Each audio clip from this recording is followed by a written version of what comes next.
Hey, Rufus. Where you been? Huh? Where you been, boy? Where you been, huh?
Morning, folks. I'm Dave Canterbury with Self-Reliance Outfitters in the Pathfinder School. What I thought we'd do today is we're going to make a real quick traditional camp meal called cornmeal mush. And cornmeal mush is something you would prepare in a cold weather environment the night before. I prepared this at home, and it's a very simple mixture. You just take yourself a pan or a skillet and you heat it up on medium heat. And you add the ingredients for cornmeal into that pan, and then you stir it around and let it get warm. So instead of cooking the cornbread through, you're just heating the cornbread batter up. And what I use is just like a Bisquick cornbread mix, just add water. Pour that cup and a half of water in a skillet with my mix it up until it's bubbling up a little bit and getting warm. And then you pour it into some type of mold. And that could be a pan like this, or it could be some type of a loaf pan of some kind. Then you refrigerate it. Outside, you don't have to worry about that. In weather like this, it's going to get refrigerated overnight, and that makes it hard. And then you slice it into slices and fry it in either grease or oil. And I've got some olive oil in here right now that I had in my haversack. And we're going to fry this cornmeal mush, and it would be served traditionally with some type of syrup or honey. And honey being such a great medicinal, it's also a fantastic carry for your haversack or for your backpack when you're camping, because it adds that sweet flavor to breakfast foods, and it's so highly medicinal that it makes it a great carry. So we're just going to let this burn down to a bed of coals right now that we can fry over, and then we're going to get this cornmeal mush out. I'll show you what it looks like. We're going to fry some up for breakfast.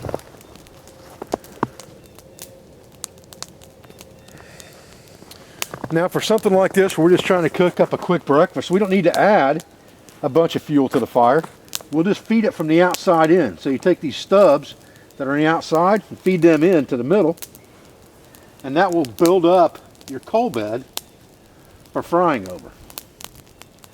So don't get too excited adding a bunch of fuel to this fire, because you don't need it. Okay, once we've got this thing down to pretty much coals and not much flame, just get our skillet right on top of the whole deal here. Get that thing heated up. We don't want to burn this oil or burn the fat. We got to be careful of that. We're just trying to get it nice and warm, because we want to fry in here.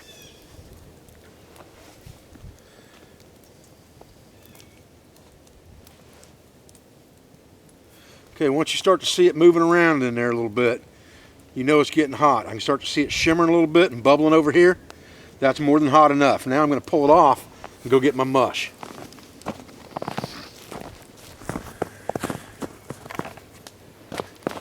Now this cornmeal mush, I've just got it wrapped in a piece of cloth here.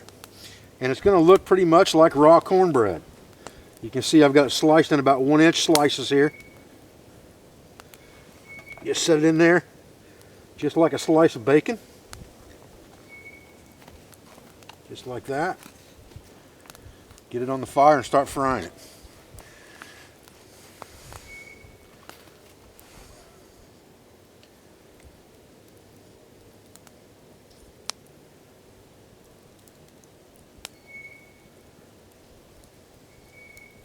If you don't have to be sparing with your grease, you can use quite a bit of grease in here and almost drop fry these dudes. But if you're being sparing with your grease, you don't have a whole lot of lard, you don't have a lot of bacon grease, you've only got the bacon that you're cooking in there is producing your grease or whatever the case may be, you can do it like this just as easy. Just kind of keep them floating around in there.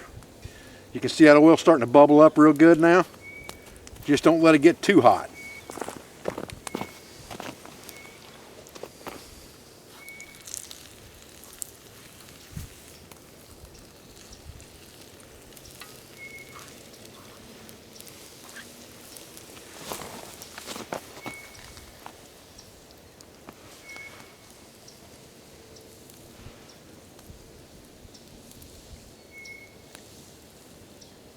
Yeah, we're getting somewhere fast.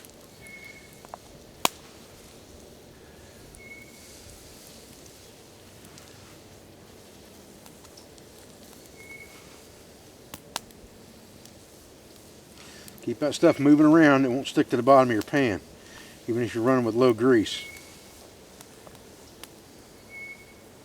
Cook one side for 3 or 4 minutes until it's golden brown. Just kind of look at it every once in a while, flip it. Look at the underside. Once you get the underside golden brown, flip it over, fry the other side.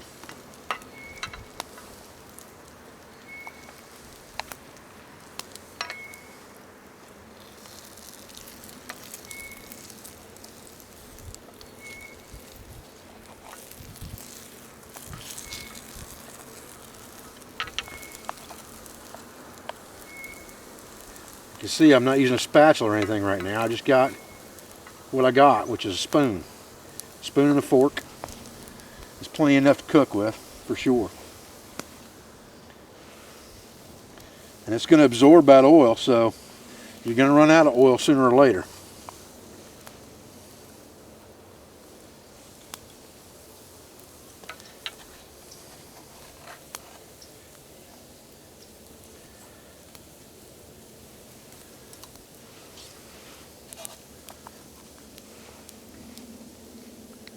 For my money, the best thing on cornmeal mush is honey.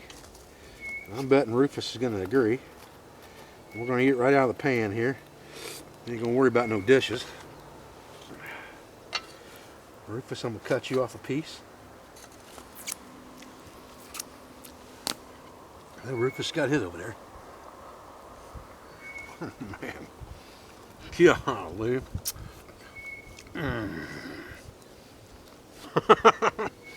Want some more? Huh.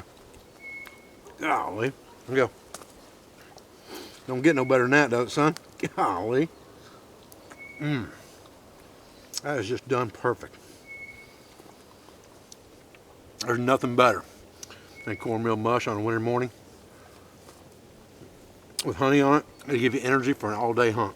I guarantee it. Man. One thing that made that any better would have been a couple pieces of side meat in there. It's bacon grease, huh? All right, here we go. Piglet. Last piece for Dad. Let's get some snow in here. And we'll get this thing cleaned out. Clean that out over the fire. Golly.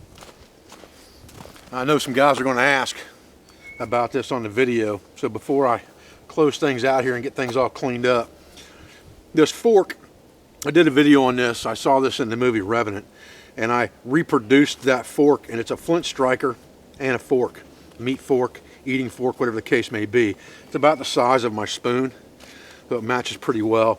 This is the production model of that fork that's been cut out on a water jet, and then we've bent it, ground it, heat treated it and all that stuff. We put a couple holes in it in case you want to tie it to a stick, but it's a nice little piece of kit.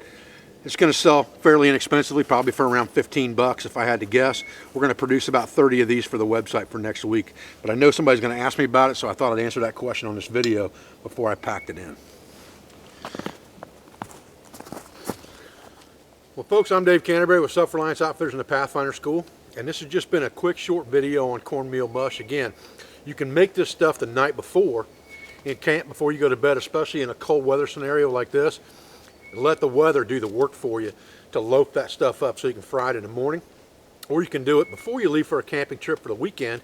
You could do it on a Friday night or a Thursday night or whatever the case may be and put it in your refrigerator overnight, and it will do the same thing. But it's a quick, simple way to make a warm, good meal, sticks to your ribs, lots of energy, and it tastes phenomenal. I appreciate your views. I appreciate your support. I thank you for everything you do for our school, for our family, and for our business. For all of our sponsors, instructors, affiliates, and friends. I'll be back with another video as soon as I can. Thanks, guys.